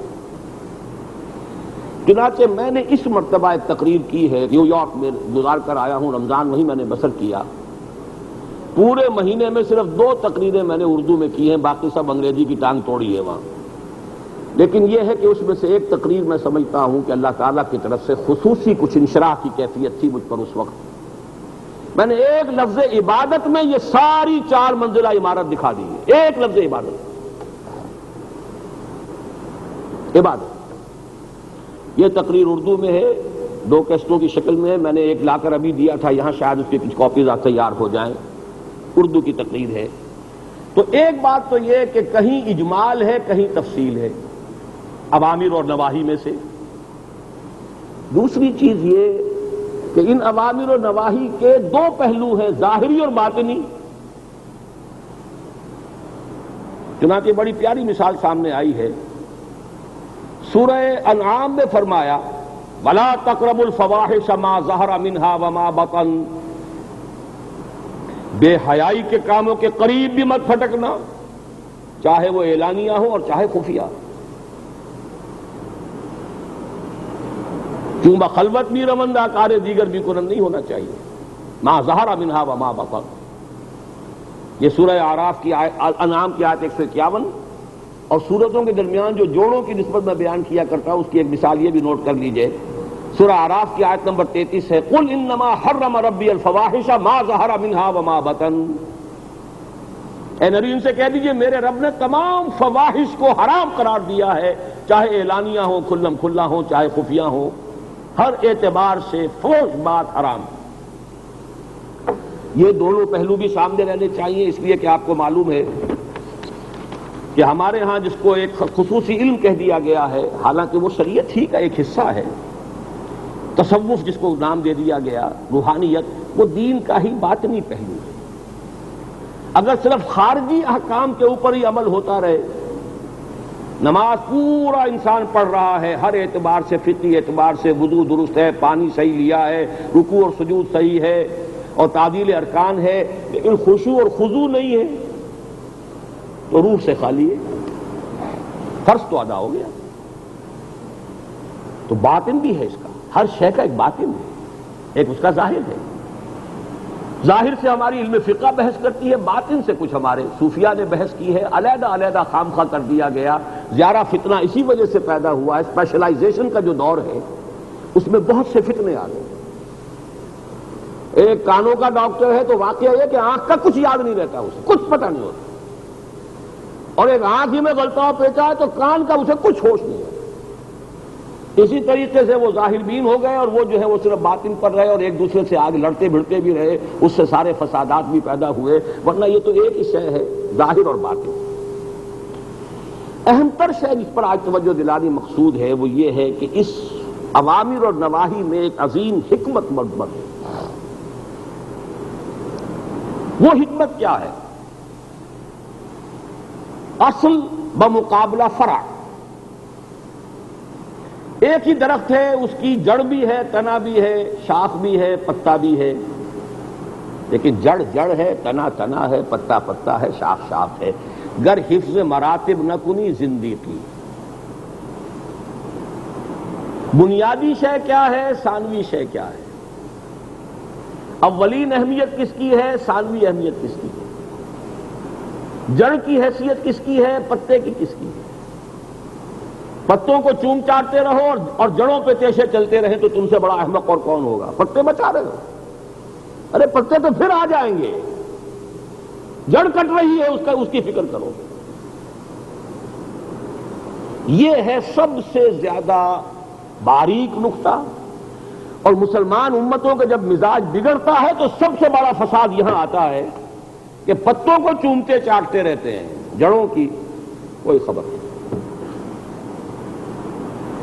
ثانوی چیزوں پر ساری بحثیں ہیں، بڑے بڑے مارکے ہیں، لمبے لمبے چیلنج ہیں، مناظرے ہیں، اور بڑے بڑے اہم اوامر اور نواہی نظر انداز. جیسے کہ حضرت مسیح علیہ السلام کا قول آیا یہودیوں پر تنقید میں، تم مچھر چھانتے رہتے ہو اور سموچے اونٹ نگل جاتے ہو. چھوٹی چھوٹی چیزوں پر بڑی بحثیں،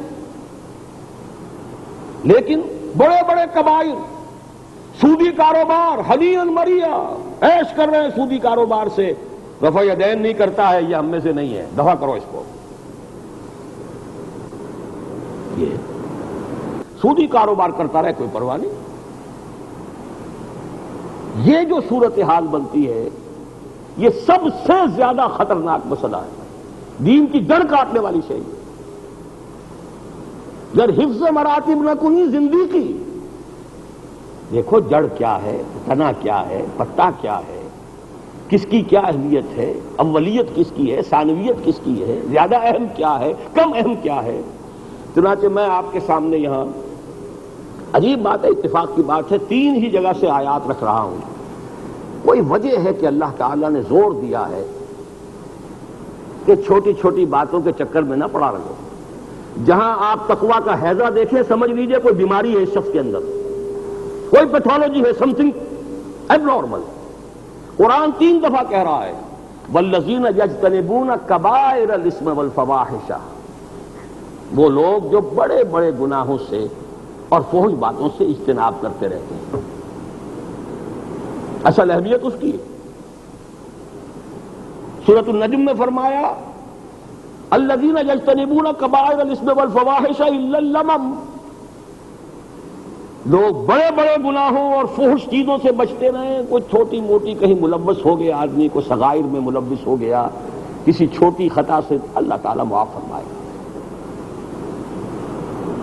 سورہ نساء میں فرمایا ان تجتنبوا کبائر ما تنہون عنہ نکفر عنکم سیئاتکم وندخلکم مدخلا کریما.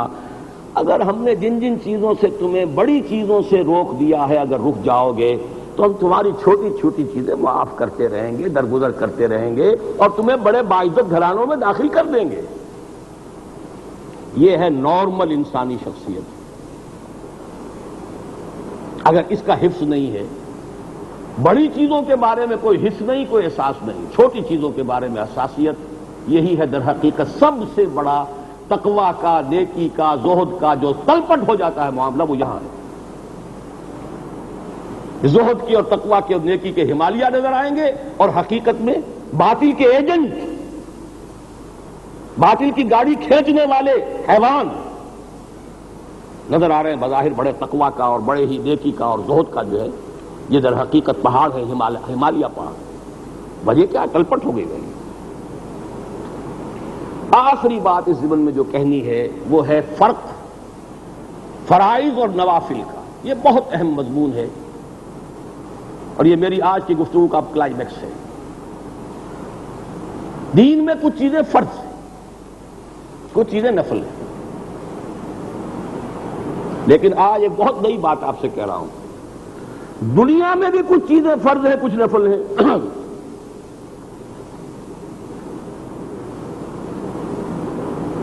اپنی لیے معاش فراہم کرنا فرض ہے، یہ نفس کا حق ہے. ان لنفسک علیک حقا، اپنی اولاد کے لیے رزق کا بندوبست کرنا آپ پر فرض ہے. القاسم و حبیب اللہ. لیکن کتنا فرض ہے؟ گلچھرے کرانا فرض ہے، عیاشیاں کروانا فرض ہے. فرائض ہیں لیکن اس میں بھی نوافل آ جائیں گے. حلال سے ہو رہا ہو، گلچھرے بھی ہو رہے ہیں، وہ میں بعد میں عرض کروں گا، کوئی حرج نہیں. اس لیے کہ رہبانیت اسلام میں نہیں ہے.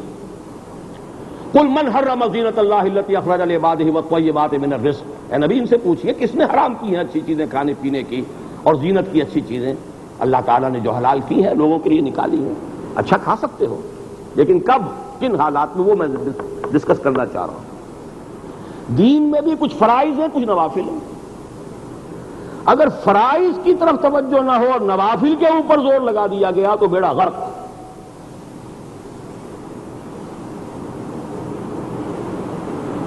اسی لیے میں نے اب آپ کو ایک حدیث سنائی تھی، وہ سن لیجئے. حدیث قدسی کا حصہ ہے یہ، امام بخاری رحمۃ اللہ علیہ سے لائے ہیں. بخاری کی روایت ہے، راوی ابو ہریرہ ہیں رضی اللہ تعالی عنہ. پھر حدیث قدسی ہے. حضور نے فرمایا وما تقرب، اللہ فرماتا ہے وما تقرب الی عبدی بشیء احب الی مما افترضته علیہ. میرا بندہ میرا تقرب حاصل کرتا ہے تو اس میں سب سے زیادہ جو مجھے محبوب ہے وہ فرائض کا معاملہ جو میں نے اس پر فرض عائد کیے.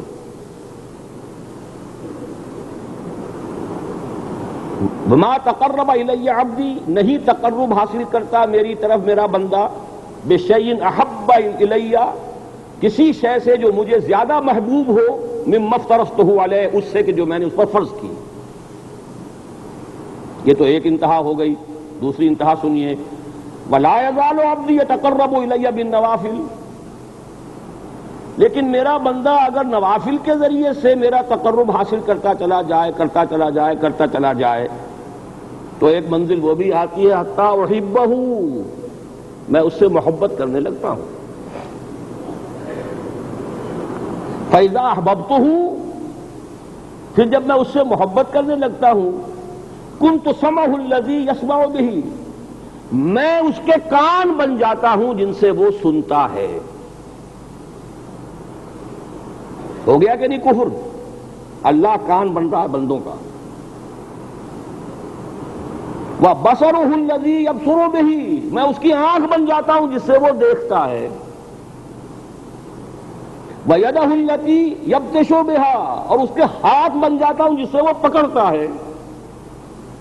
وَرِجْلَهُ الَّذِي يَمْشِي بِهَا، اس کے پاؤں بن جاتا ہوں جن سے وہ چلتا ہے. اگر بخاری کی روایت نہ ہوتی تو کفر کے کتنے فتوے لگ گئے ہوتے اب تک. اللہ بندے کا پاؤں بن جائے، معاذ اللہ ثم معاذ اللہ ثم معاذ اللہ. حدیث ہے، بخاری کی ہے، ابو ہریرہ کی روایت ہے. وَلَئِن سَأَلَنِي لَأُعْطِيَنَّهُ، پھر اگر وہ مجھ سے کچھ سوال کرے گا میں لازماً دوں گا. وَلَئِنْ اسْتَعَاذَنِي لَأُعِيذَنَّهُ، اور اگر مجھ سے پناہ طلب کرے گا میں لازماً پناہ دوں گا. رواہ البخاری عن ابی ہریرہ رضی اللہ تعالی عنہ.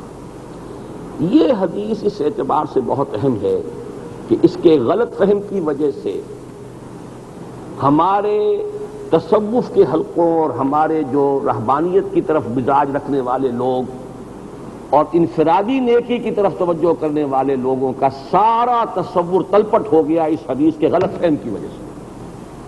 حدیث اپنی جگہ ہے، میں صحیح مانتا ہوں ہے. اس ضمن میں سمجھ لیجئے کہ فرائض حقوق اللہ میں بھی ہیں. نماز 5 فرض ہے، تہجد فرض نہیں ہے، اشراق فرض نہیں ہے، اوابین فرض نہیں ہے. روزے رمضان کے فرض ہیں، حقوق اللہ میں ہیں. باقی 3 روزے ہر مہینے رکھیے، 2 روزے ہر ہفتے رکھیے، جتنے مرضی رکھیے. زکوٰۃ فرض ہے، وہ دے دی ہے، اس کے بعد اور انفاق جتنا چاہیں کریں. جتنا بھی گڑ ڈالیں گے میٹھا ہوگا، آپ کے لیے ہوگا. حج ہے، 1 مرتبہ فرض ہے، آپ کریں 10 مرتبہ کریں، کوئی حرج نہیں. اسی طریقے سے نفس کے ضمن میں بھی کچھ چیزیں فرض ہیں. جان کی حفاظت فرض ہے، اس کے لیے معاش کی تحصیل فرض ہے. لیکن معاش اتنی کہ جس سے کہ جان آپ کی برقرار رہے.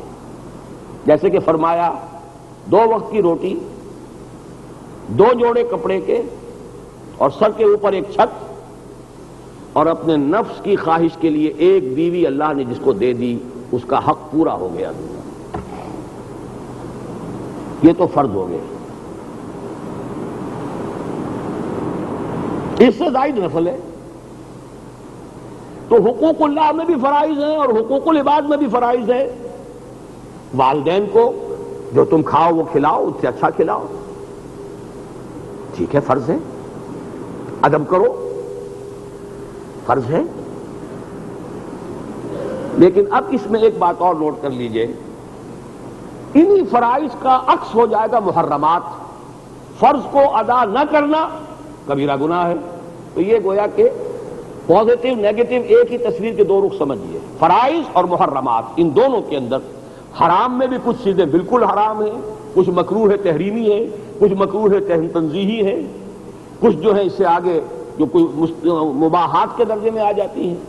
تو اس درجے میں جو چیزیں آئیں گی تو 3 چیزیں، مکروہ تنزیہی، مکروہ تحریمی، اور اس کے بعد حرام. یہ بھی وہ درجے ہو گئے. ان کے ضمن میں جو اصل کانٹے کی بات ہے اللہ تعالیٰ مجھے اور آپ کو سمجھا دے. آج کی میری اصل بات یہ ہے، ان فرائض اور نوافل کے ضمن میں سارا نظام تلپٹ ہو جاتا ہے دو مختلف حالتوں میں، ایبسولوٹلی انورٹڈ. دو حالتیں کیا ہیں؟ اگر تو دین کی مغلوبیت ہے، دین غالب نہیں ہے،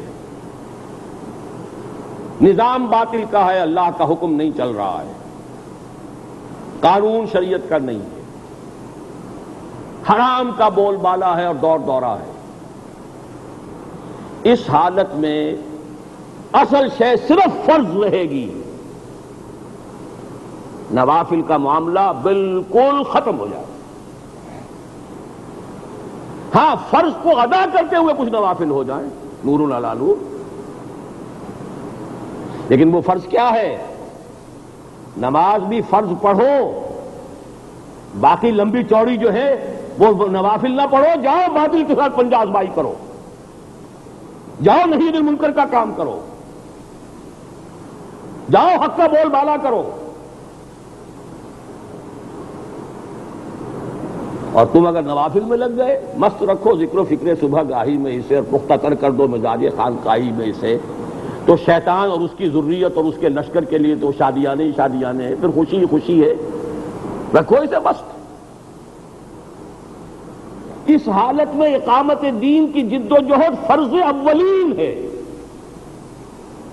سارے فرائض اس کے تابع ہو جائیں گے. نماز بھی ہے تو اس کے لیے ہے، وَاسْتَعِینُوا بِالصَّبْرِ وَالصَّلَاةِ، مدد حاصل کرو نماز سے اور صبر سے. کس کام کے لیے مدد حاصل کرو؟ اقامت دین اور شہادت علی الناس کی جد و جہد کے لیے. بہت اہم بات کہہ رہا ہوں اور بڑے ڈنکے کی چوٹ کہہ رہا ہوں، اچھی طرح سمجھیے اس بات.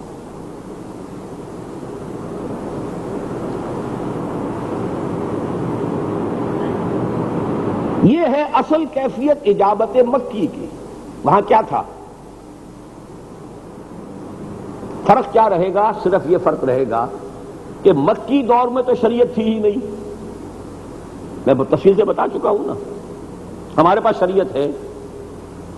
شریعت میں فرائض پابند، محرمات اس سے مجتنب، باقی ساری توانائی اور قوت دعوت اور اقامت کی جد و جہد. اس کی وجہ کیا ہے؟ اس کی حکمت بھی سمجھ لیجئے. دعوت اور اقامت کی جد و جہد میں تربیت کی ضرورت ہے، پکا کرنے کی ضرورت ہے. اکبر الہ آبادی کا شعر میری بہت سی تقریروں میں آیا ہے، تو خاک میں مل اور آگ میں جل، جب خشت بنے تب کام چلے. ان خام دلوں کے عنصر پر بنیاد نہ رکھ، تعمیر نہ کر. پختہ ہوتا ہے بھٹیوں میں پڑھ کر. مکی دور میں بھٹی شروع ہو جاتی تھی، لا الہ الا اللہ کہا اور مار پڑنی شروع ہو گئی. ٹھیک ہے نہیں؟ گھر سے نکال دیے گئے، مادر ذات برہنہ کر کے مصعب بن عمیر، جوان آدمی مادر ذات برہنہ کر کے چچا نے گھر سے نکالا. نکل جو مار پڑی ہے حضرت بلال کو، جو کچھ ہوا ہے حضرت خباب کے ساتھ، ابو فقیہ کے ساتھ، یاد کرتے جائیے، حضرت عثمان کے ساتھ رضی اللہ تعالی عنہم اجمعین. وہاں مار پڑ رہی ہے، پک رہے ہیں، پختہ ہو رہے ہیں، بھٹی میں سے گزر رہے ہیں، کندن بن کر نکل رہے ہیں. یہاں لا الہ الا اللہ پر مار نہیں پڑتی، مار پڑتی ہے شریعت پر. حرام چھوڑ کر دیکھیے، دن میں تارے نظر آ جائیں گے، بیوی دشمن ہو جائے گی، گھر والے دشمن ہوں گے، باپ دشمن ہوگا، ماں دشمن ہوگی، اولاد دشمن ہوگی. آپ پردہ نافذ کر کے گھر میں دیکھیے، پوری برادری سے بائیکاٹ ہو جائے گا. بیوی کھڑی ہو جائے گی، میں تمہارے گھر میں رہنے کو تیار نہیں. اور یہ مارنا پڑے تو تربیت ہوتی ہی نہیں. ٹھنڈے ٹھنڈے وہاں لا الہ الا اللہ پر مار پڑتی تھی، اور مارنا پڑے تو تربیت نہیں. یہاں مار پڑتی ہے شریعت پر. لیکن فرق ذہن میں رکھیے، شریعت میں فرائض، اور فرائض میں ٹاپ کا فرض اقامت دین کی جد و جہد. میری زندگی کا مقصد تیرے دین کی سرفرازی، میں اسی لیے مسلمان، میں اسی لیے نمازی. وَاسْتَعِینُوا بِالصَّبْرِ وَالصَّلَاةِ، اس اقامت دین کی جد و جہد کے لیے۔ یہی ہے وہ کیفیت جو سورہ شورى میں آئی ہے اجابت مکی کی، استجیبوا لربکم من قبل ان یاتی یوم لا مرد له من اللہ ما لکم من ملجأ یومئذ وما لکم من نکیر فإذا رضوا فما ارسلناک علیہم حفیظا ان علیک الا البلاغ۔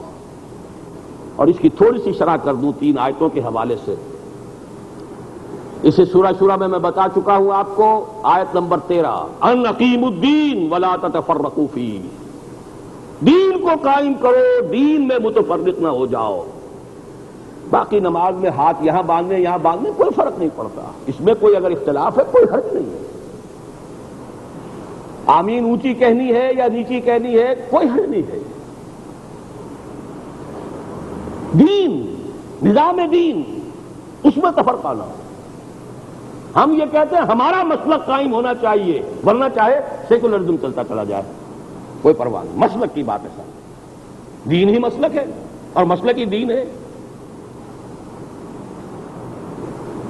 نمبر 2، اسی کے لیے حضور سے فرمایا فَلِذَٰلِكَ فَادْعُ وَاسْتَقِمْ كَمَا أُمِرْتَ وَلَا تَتَّبِعْ أَهْوَاءَهُمْ۔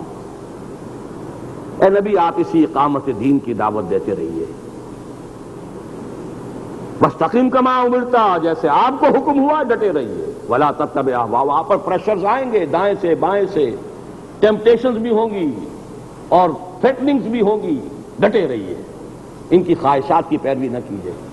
وَقُلْ آمَنْتُ بِمَا أَنزَلَ اللَّهُ مِنْ كِتَابٍ وَأُمِرْتُ لِأَعْدِلَ بَيْنَكُمْ، اور ڈنکے کی چوٹ کہیے کہ میں تو ایمان رکھتا ہوں اس کتاب پر جو مجھ پہ میرے رب نے نازل فرمائی ہے، اور مجھے حکم ہوا عدل قائم کروں۔ اس سے آگے چلیں تو پھر جو لوگ اس کام کے لیے میدان میں آ جائیں، 3 آیتیں اس کے لیے بڑی عظیم سورہ شورى ہی میں آئی ہیں۔ یہ ہے اس اجابت مکی کے اوصاف۔ فَمَا أُوتِیتُم مِّن شَیْءٍ فَمَتَاعُ الْحَیَاةِ الدُّنْیَا وَمَا عِندَ اللَّهِ خَیْرٌ وَأَبْقَىٰ لِلَّذِینَ آمَنُوا وَعَلَىٰ رَبِّهِمْ یَتَوَکَّلُونَ۔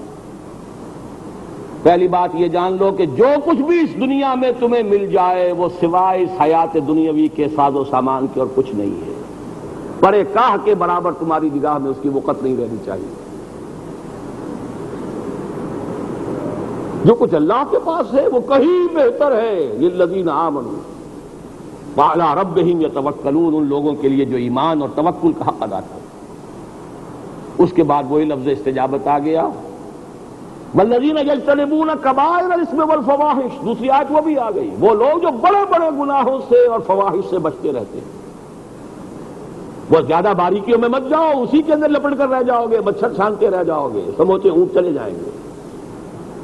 والذین یجتنبون کبائر الاسم والفواحش واذا ما غضبوا هم یغفرون والذین استجابوا لربهم واقاموا الصلاة وامرهم شورى بینهم ومما رزقناهم ينفقون، جنہوں نے اپنے رب کی پکار پر لبیک کہی، اور وہ پکار کیا تھی؟ ان اقیموا الدین ولا تتفرقوا فیہ، دین کو قائم کرو اور اس میں تفرقے میں مبتلا نہ ہو۔ نماز قائم کرو، آپس کا معاملہ جو چلاؤ تحریک کا باہمی مشورے سے چلاؤ، اور تن من دھن لگا دو، مما رزقناہم ينفقون۔ یہ ہے اصل مسئلہ۔ اگر دین غالب نہیں تو 100 فرائض کا پہلا فرض یہ، سارے فرائض کی ویلیڈیٹی اس کے اوپر ہے۔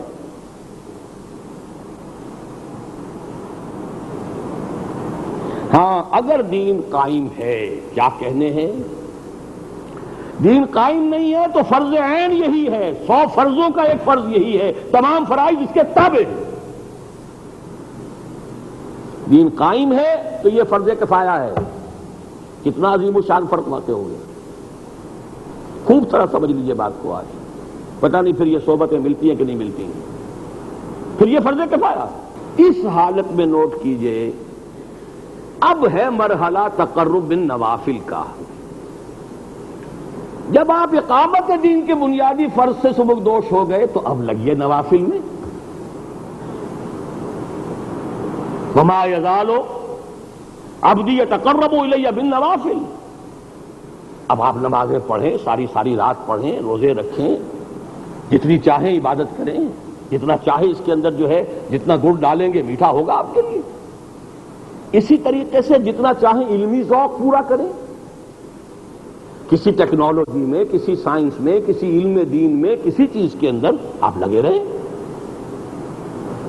سائنس کی ترقی بھی ہو، کوئی ہاتھ ضروری بات ہے، یہ بھی اللہ کی دی ہوئی ایک نعمت ہے انسان کے، لیکن دین ہی قائم نہیں ہے، وہ آپ سائنسی ترقی میں لگ رہے ہیں تو وہ ساری سائنسی ترقی بھی کفار کے ہاتھ میں آئے گی، وہ استعمال کریں گے۔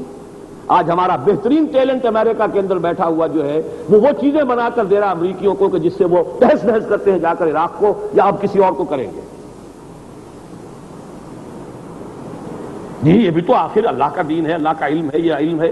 بھائی علم کس کے کام آ رہا ہے؟ یہ دین قائم کر دو پہلے، پھر تمہاری ساری ٹیکنیکل نو ہاؤ، تمہارے ساری سائنٹیفک نالج، تمہارے سارے علمی جتنے بھی تمہاری ترقیاں ہوں گی بہت مبارک ہیں، اس لیے کہ سب نوافل ہیں۔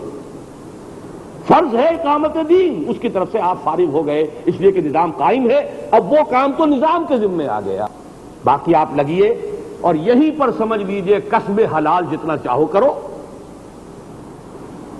جتنا چاہو کھاؤ، اچھا پہنو حلال ذریعے سے، اچھا کھاؤ، اچھا پہنو، اچھا کھلاؤ، اچھا پہناؤ، کوئی حرام نہیں۔ قل من حرم زینۃ اللہ التی اخرج لعبادہ والطیبات من الرزق، اے نبی ان سے کہیے کس نے حرام کی ہے یہ زینت کی چیزیں جو اللہ نے نکالی ہیں اپنے بندوں کے لیے، اور یہ جو پاکیزہ رزق ہے کس نے حرام کی؟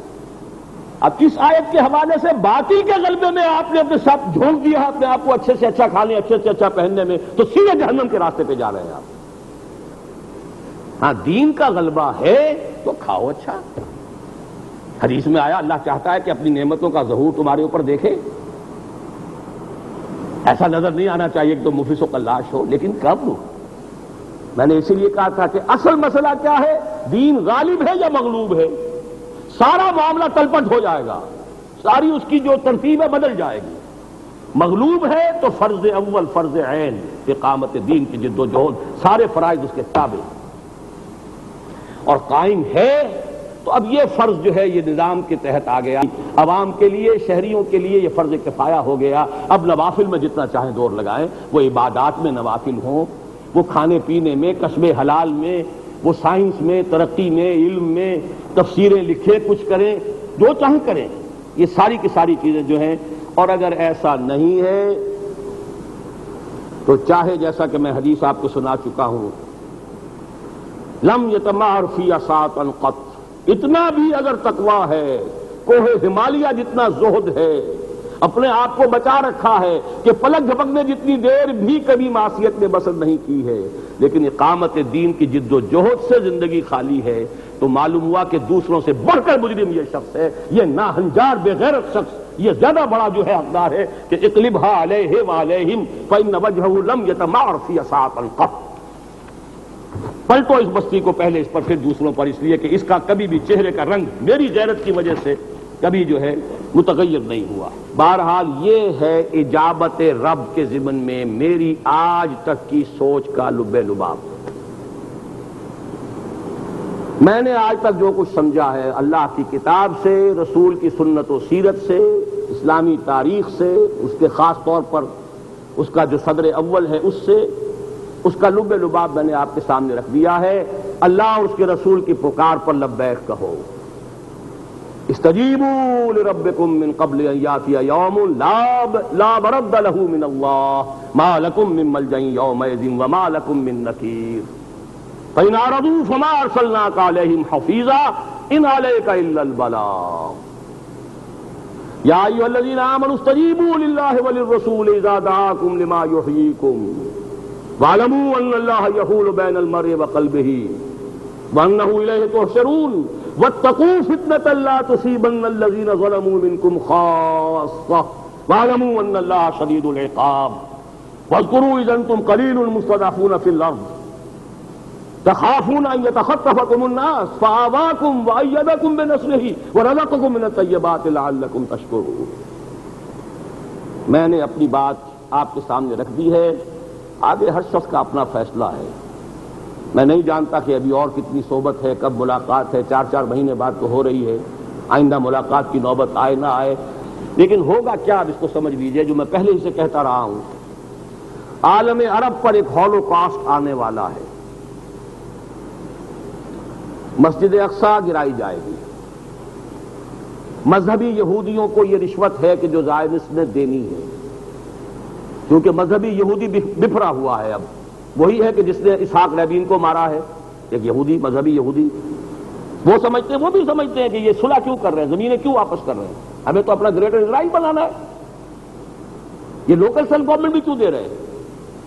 لہذا ان کو پیسیفائی کرنے کے لیے ایک رشوت، تھرڈ ٹیمپل، ہیکل سلیمانی کی تیسری بار تعبیر ضروری ہے، اور اس کے لیے ضروری ہے کہ مسجد اقصی گرا دی جائے۔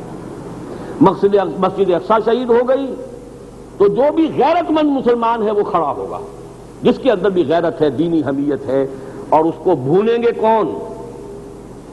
صدر حسنی مبارک، شاہ فہد، یاسر عرفات۔ عالم اسلام کا بہترین خون جو ہے وہ ان لوگوں کے ہاتھوں جائے گا۔ یہاں ایک سوال پیدا ہوتا ہے کہ اگر یہ ہولوکاسٹ آنا ہی ہے تو سب سے پہلے مذہبی لوگ کیوں شکار ہو اس کا؟ میری آج کی تقریر کے ساتھ اس کا گہرا ربط ہے۔ یہ مذہبی لوگ کون ہیں؟ دیندار ہیں، لیکن ان دینداروں نے اپنے ملکوں میں دین قائم کیا، حج کیے، عمرے کیے، دین قائم کیا۔ جب آزاد ہوئے کسی نے قبلہ کر لیا واشنگٹن کی طرف اور کسی نے رخ کر لیا سیدھا ماسکو کی طرف، کسی نے اسلام کو نافذ کیا۔ صرف آزادی کا پی ایل او کیا تھی؟ خالی سیکولر جماعت تھی، اسلام سے کوئی تعلق نہیں تھا اس کا۔ عرب نیشنلزم کیا تھا؟ اس کا اسلام سے کوئی تعلق نہیں تھا۔ یہودی، عیسائی وہ سب کے سب اس میں شریک ہیں۔ کاپٹکس جو ہے مصر کے اندر، تو یہ سارے جو مذہبی عناصر تھے یہ لگے رہے قومی جنگوں کے اندر۔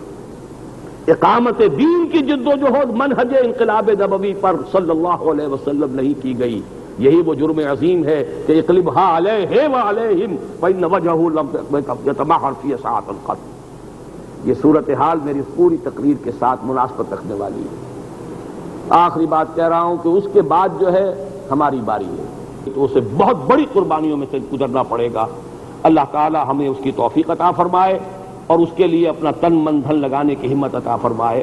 اقول قولی ھذا واستغفر اللہ لی ولکم ولسائر المسلمین والمسلمات۔